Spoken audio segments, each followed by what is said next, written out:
हरे कृष्णा। जैसा कि आजकल तुम्हें पता ही है, महाभारत के एपिसोड चल रहे हैं और दो तरह की महाभारत चल रही हैं और ये दोनों ही महाभारत हमारा पूरे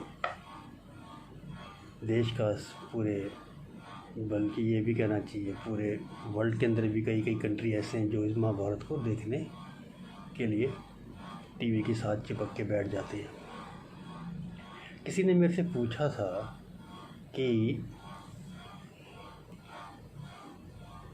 ये तो पता है कि द्रौपदी श्री कृष्ण की सखी थे और श्री कृष्ण द्रौपदी के सखा थे। क्लियर? पता है सबको। लेकिन कोई एक ऐसा एग्ज़ाम्पल दिया जाए जिससे कि ये पता हो, ये सिद्ध हो जाए कि हाँ वाकई श्री कृष्ण द्रौपदी के सखा हैं और द्रौपदी उनकी सखी है। तो मैं पूरी महाभारत के बारे में ऐसे सोचने लग गया, देखूं तो कहते ना कभी कभी आइडिया स्ट्राइक हो जाते। तो ऐसा ही आइडिया मेरे में स्ट्राइक हुआ। कैसे होता है ये सिद्ध, मैं आपको बताने की कोशिश करता हूँ। मैं आपको ले चलता हूँ उस सभा में जहाँ द्रौपदी का चीरहरण हो रहा था। चीरहरण मीन्स उनको निर्वस्त्र किया जा रहा था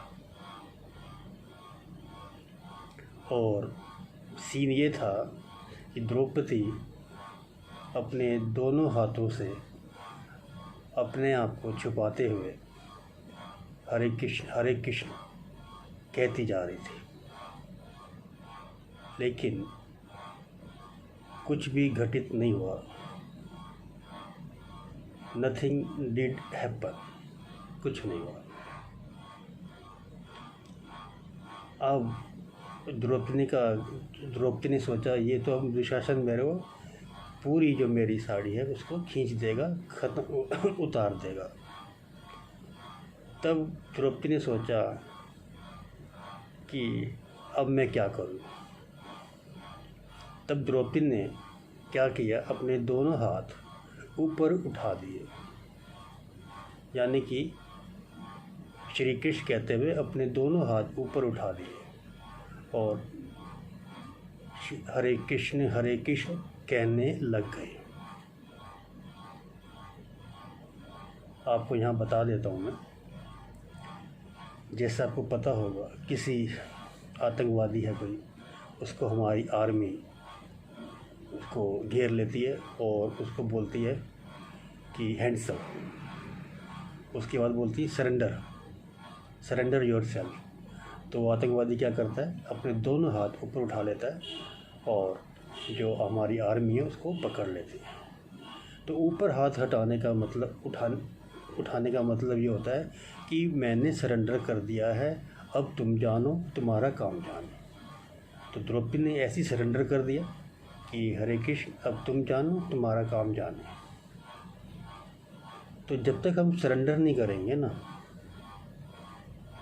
तब तक भगवान हमारे पास या हमारी सहायता करने नहीं आएंगे। ज़रूरी नहीं कि भगवान आए, ये तो सोचते रह जाओगे कि अब भगवान तो आते तो हैं नहीं, लेकिन भगवान के रूप में वो कोई ना कोई ऐसा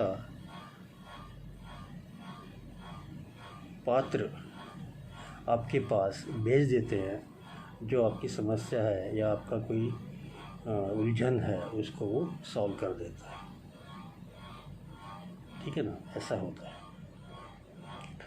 तो जब द्रौपदी ने अपने पूरे हाथ ऊपर उठा के सरेंडर कर दिया और हरे कृष्ण बोलने लग गई, उसी टाइम क्या हुआ, जो दुशासन चीरहरण कर रहा था वो देख के हैरान हो गया कि साड़ी तो उतनी की उतनी पड़ी हुई है जितनी मैंने खींची थी। उसने फिर और खींचा, तभी भी क्या हुआ, द्रौपदी की साड़ी उतनी की उतनी बनी रही। तो दुशासन खींचता खींचता थक गया और वो साड़ी को उतार नहीं पाया।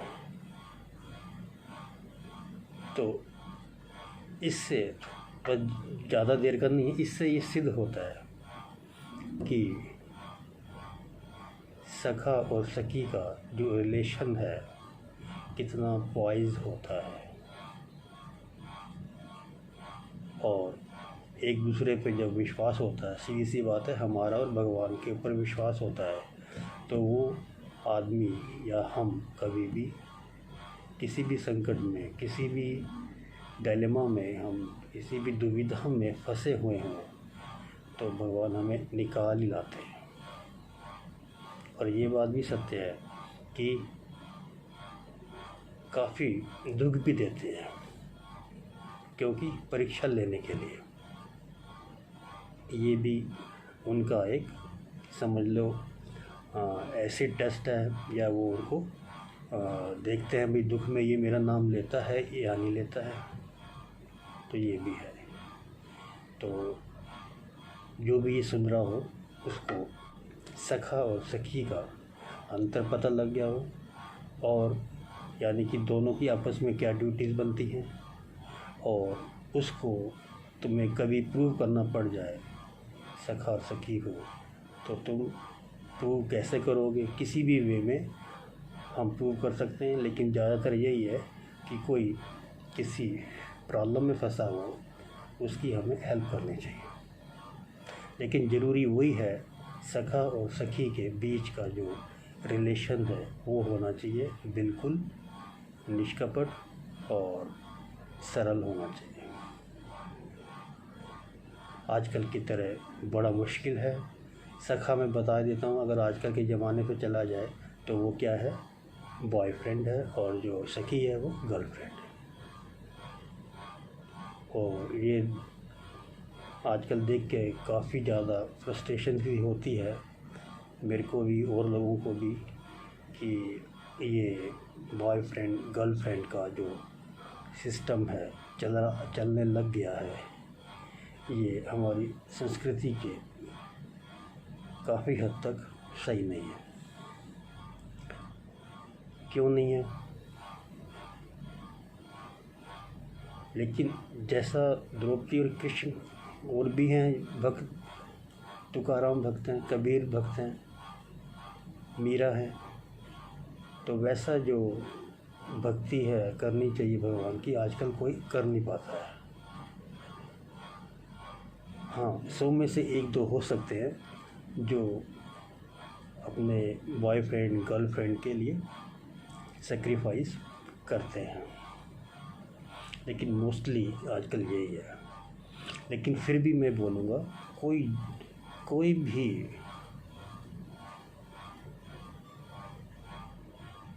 क्या बोलना चाहिए, कोई भी प्रॉब्लम या कोई भी बुराई नहीं है कि सखा और सखी बनाने हैं।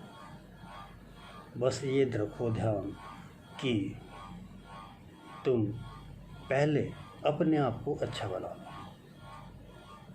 जितना ज़्यादा तुम अपने आप को अच्छा बनाओगे उतना ही अच्छा आपको या आपके लिए दूसरा पर्सन खड़ा होगा आपके सामने। जितने अच्छे तुम हो उतने ही अच्छे तुम्हारे को लोग मिले। इसका सीधा सा फार्मूला भी है, क्योंकि जब तुम बहुत अच्छे होगे, सीधी सी बात है, तुम भी अच्छे लोग बनाओगे जो तुम्हारी नेचर का हो, और जब तुम्हारी नेचर का मिलेगा तब उसको फ्रेंड बनाओगे। तो तुम्हारे को मिल गया ना अपनी हैबिट, अपनी जो क्वालिटीज़ है उसके अकॉर्डिंग मिल गया ना तुम्हारे को। ठीक है, तो सबसे पहले अपने को बनाओ, तो तुम्हारे को जो तुम चाहते हो, जैसा तुम सोचना चाहते हो कि भाई मुझे इस तरह का दोस्त मिले, सखा मिले, सखी मिले, तो अपने आप को सबसे पहले रिफाइन करो, अपने आप के अंदर अच्छी क्वालिटी लाओ। बिल्कुल कई जो क्वालिटीज़ हैं जो तुमने पढ़ते ही होंगे वो लाओ अपने अंदर।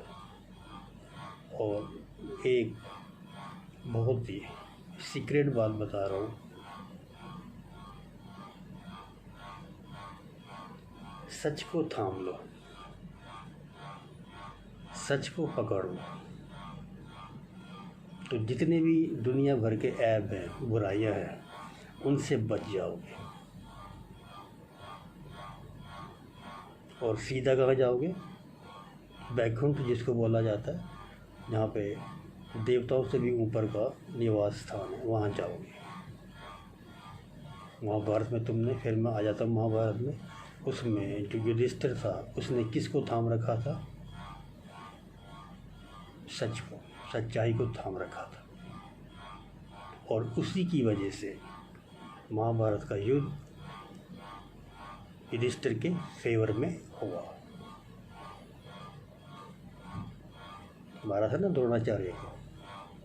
युधिष्ठिर बोल देगा तो मैं मार लूँगा और मैं अपने हथियार रख दूँ।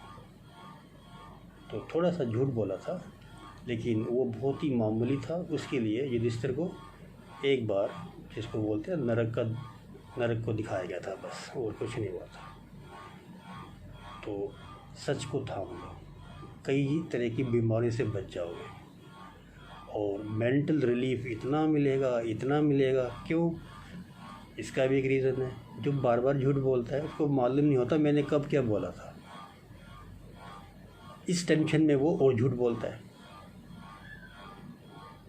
तो अगला सुनने वाला समझ जाता है कल तो ये बोल रहा था, या 10 दिन पहले तो ये बोल रहा था, आज ये बोल रहा है। और जो झूठ बोलने वाला है वो बार बार इसी उधेड़-बुन में रहता है कि कहीं मेरे से गलत ना निकल जाए कि पहले मैंने क्या बोला था, 3 दिन पहले मैंने इसको क्या बोला था, इसको मैंने क्या बोला था। लेकिन जो सच बोलने वाला है उसके पास क्या है, कुछ अपने आप से कहने की ज़रूरत ही नहीं है। जो कहा है एज़ इट इज़ मैं प्रेजेंट कर रहा हूँ, कोई भी उसके साथ प्रॉब्लम ही नहीं है। जब प्रॉब्लम नहीं है तो क्या है उसके पास? पीस है। और जहाँ पीस है वहाँ प्रोग्रेस है। ठीक है? तो टाइम टू टाइम, धीरे धीरे, ये नहीं है कि आज 1 दिन में, 2 दिन में, हफ्ते में, महीने में, साल में कि हम सच बोलना शुरू कर देंगे। ठीक है?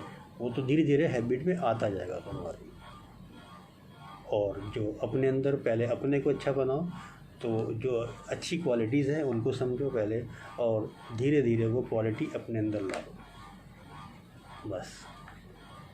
तो ये जो तुम आए हो ना अर्थ के ऊपर, अर्थ पे जो भी आ गया वो समझ लो नरक भोगने आ गया।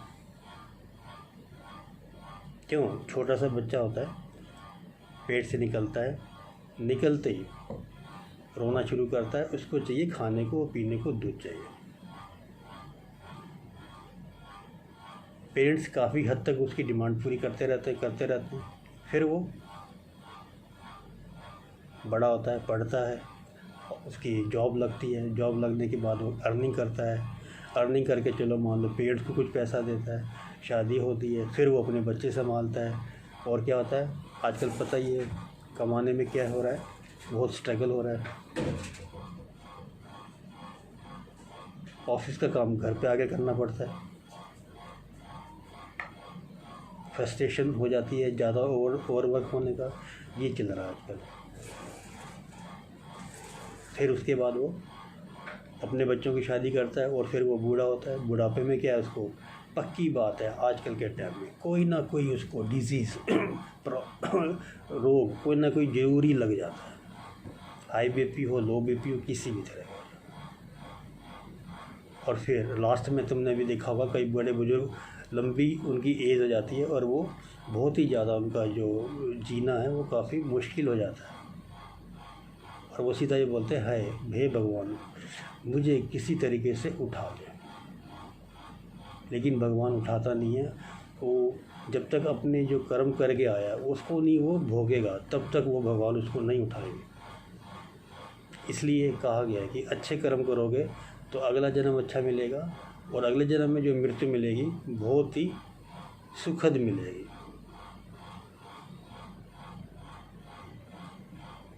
ठीक है? तो मैं कुछ ज़्यादा बोल तो नहीं गया, लेकिन जो मेरे मन में आता गया मैं बोलता गया। ठीक है? तो हो सकता है आप मेरे से एग्री नहीं करते हो किसी बात पे, कोई बात नहीं, लेकिन एक बात बता देता हूँ सच, जब तुम्हारी एज 45 प्लस आएगी, तुम जो अभी नहीं मान रहे वो तब मानेंगे, हाँ ये बातें बिल्कुल सही थी। ठीक है, हम किसी को समझा नहीं सकते हैं। मैं तुम्हारे को समझा नहीं रहा हूँ, मैं तुम्हारे को इंडिकेट कर रहा हूँ, इशारा दे रहा हूँ, ये रास्ता है, चलना तुम्हारा काम है, समझना तुम्हारा काम। तो इसी के साथ में अपना ये छोटा सा एक स्पीच को मैं यहीं पे विराम देता हूँ। हरे कृष्ण।